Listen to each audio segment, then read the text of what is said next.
이야기의 주인공인 키키, 엘리케 카마레나는 미국과 멕시코 국경 근처에서 태어났다. 키키는 고등학교 졸업 후 바로 해병대에 입대하게 되고 해병대 복무 후 키키는 마을 소방관으로도 일하기도 했다. 그 후 경찰 시험을 준비 중이던 키키는 새로 생긴 DEA를 지원하게 되고 DEA에서 일하게 되었다. 처음엔 캘리포니아주 칼레시코에서 근무했으나 멕시코 카르텔의 확장 소식 이후 본거지인 멕시코 과달라하라로 투입되게 된다. 그리고 이때부터 전설적인 이 이야기가 시작되게 된다. 이 시기쯤 키키는 미카 카마레나와 결혼하여 행복한 가정을 꾸리고 있었다. 멕시코 이동 후 초창기엔 별다른 큰일 없이 평온한 날이 지속되었고 아이도 생겨 가정을 이루며 행복한 나날을 보냈으나 한편으론 펠릭스의 세력은 점점 커지고 있었다. 키키는 과달라하라에서 과달라하라 연방경찰과 공동으로 투입된 작전에서 번번이 용의자를 놓치게 되고 또한 그들의 적극적이지 않은 모습에 매우 실망하게 되었고 이 일을 상부에 보고하나 매번 유도리 있게 처리하라는 말만 들었을 뿐이었다. 이유는 멕시코 내부의 뿌리 깊은 범죄와의 유착관계 때문이었다. 펠릭스는 거대 카르텔 제국을 건설한 후 수많은 정치가와 사회 전반에 힘 있는 자들을 모두 매수하여 하나의 커다란 공동체를 만들어 서로를 보호해주고 서로를 지켜보는 단체로 만들었기에 과달라하라 카르텔의 범죄는 그 누구도 막을 수가 없었다.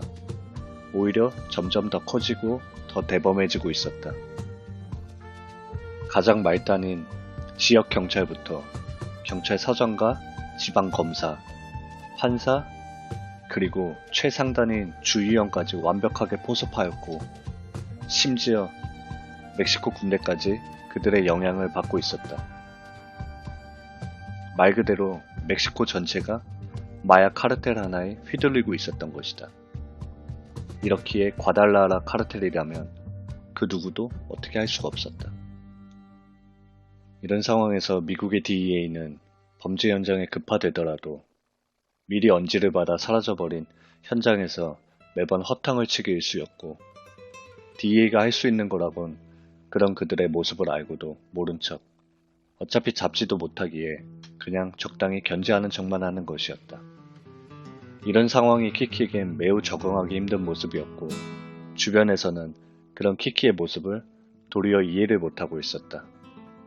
적당히 조용히 시간만 보내며 돈도 벌고 쉽게 경력을 챙길 수 있는데 매번 열심인 키키의 모습이 이해하기 힘들었던 것이었다. 또한 이런 상황에 주위에선 키키에게 오히려 카르텔의 신경을 건드리지 말아라 위험하다고 만류했었다. 키키의 어머니 또한 키키에게 멕시코의 카르텔이 위험하다고 들었으니 그냥 이를 관두고 미국으로 돌아오라고 종용했으나 키키는 돌아가지 않겠다는 의사를 밝혔다. 한편 과달라하라 카르텔에선 이런 키키의 모습이 달갑지 않았다.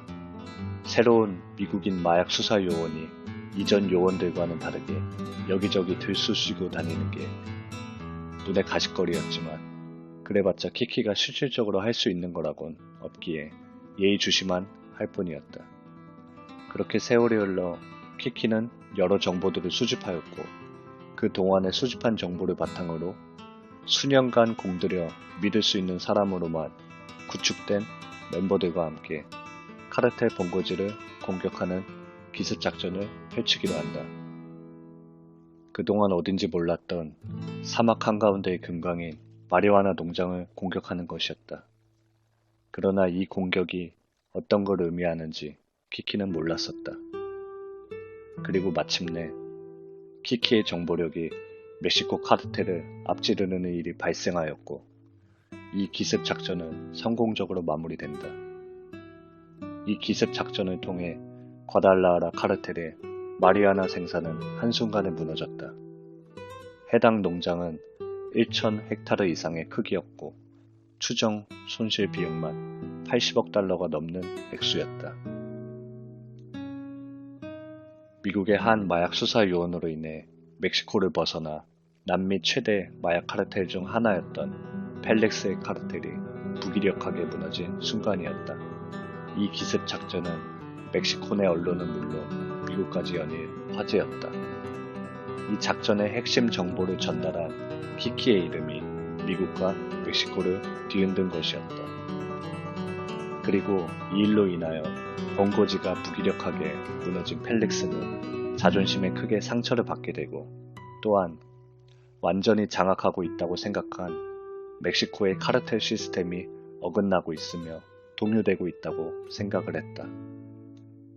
펠릭스는 자신의 오른팔인 라파를 이용하게 되고 라파는 키키를 처리할 계획을 세운다.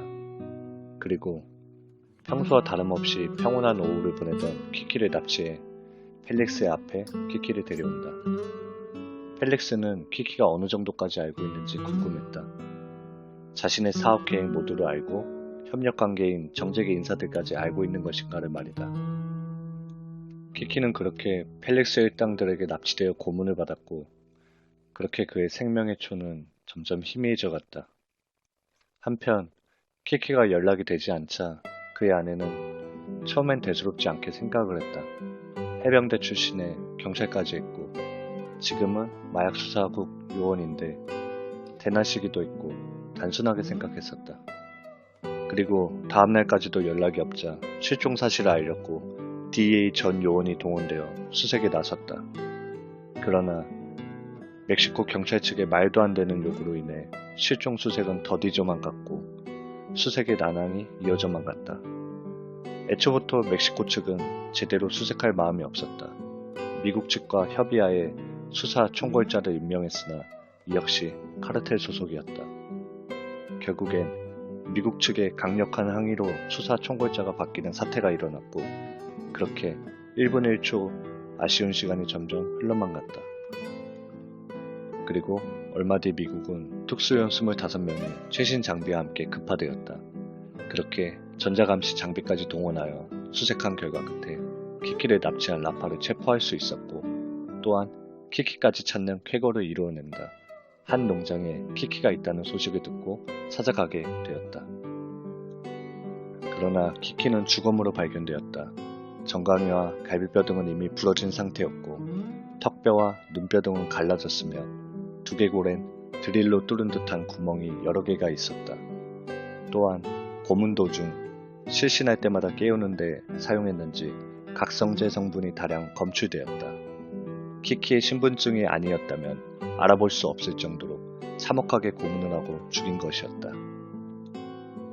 그 후 이 소식은 미국 본토에 알려지게 되고 이와 더불어 실종되었던 미국인 관광객 2명이 라파에게 살해된 것도 밝혀지게 된다. 당연히 미국 언론은 매일같이 그 소식을 내보내게 되고 전 국민은 붕괴하게 된다. 그리하여 미국은 멕시코 대통령에게 직접 의사를 전달하였다. 이제부터 미국이 독단적으로 알아서 하겠다. 그렇게 미국의 모든 기관의 특수요원들이 멕시코에 도착하게 된다. 그리고 일주일도 채 안 되어 핵심 멤버들을 모두 사살 또는 구속하였고 보이는 카르텔원들을 전부 사살 처리하였다. 펠릭스는 가족과 함께 도주하였고 도주 생활 중에도 카르텔 멤버들에게 명령을 내리는 등 끝까지 결사항쟁을 이어갈 것을 촉구했다. 그렇게 전 남미 대륙 정글 속에서 도망다니던 펠릭스는 결국 4년의 긴 도주 생활 끝에 붙잡히게 된다. 미국은 키키 사후 4년 동안이나 계속해서 펠릭스를 추적했으며 이 기간 동안 멕시코의 카르텔은 전부 쪼개지고 사라지게 되면서 다시 예전처럼 지방의 작은 카르텔을 형성하게 된다. 키키 사후 이 작전을 통해서 남미 대륙 내 모든 카르텔에게 미국의 무서움을 보여주었고 DEA 요원을 건드리면 모든 게 끝난다는 걸 보여주었다. 이후 DEA 소속 요원을 보면 카르텔은 건드리지 않는 불문율이 생겼다.